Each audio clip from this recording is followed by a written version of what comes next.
ఏ లడ్డు ఏం చేయమంటావు ఈరోజు సండే స్పెషల్? స్పెషలా? వెదర్ కూల్ ఉంది, సూప్ చేయరా? చాలా ఏం సూప్? Chicken soup.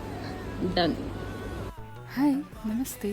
సో మా తమ్ముడు గారి ఆర్డర్ ప్రకారం ఈరోజు చికెన్ సూప్ ఎట్లా చేసుకోవాలో చూద్దాం. That to in 10 to 15 minutes అంతే. సో మనకి ఎట్లాగో వచ్చేది వర్షాకాలం అండ్ వానాకాలం కదా, చల్లగా ఉన్నప్పుడే తాగితే చాలా మంచిగా ఉంటుంది. మంచిగా ఉండడమే కాదు, బెనిఫిట్స్ కూడా ఉంటాయి. ఏంటంటే దీనివల్ల బోన్ పవర్ చాలా ఇంప్రూవ్ అవుతుంది అండ్ ఇమ్యూన్ వాల్ని బిల్డ్ చేస్తుంది. సో ఇక్కడ ఓన్లీ థింగ్ ఏంటంటే చికెన్ పీసెస్ని మనం వేసిన మసాలాల్లో బాగా మగ్గిచ్చిన తర్వాత ఒక సిమ్లో పెట్టి క్యాప్ పెట్టేసి ఒక 5 minutes ఉంచి విజిల్ పెట్టుకుంటే మంచిగా ఉంటుంది. అది ఒక్కటే మాత్రం. So enjoy. అండ్ మా తమ్ముడు మాటలలో ఎట్లుందో విందాం.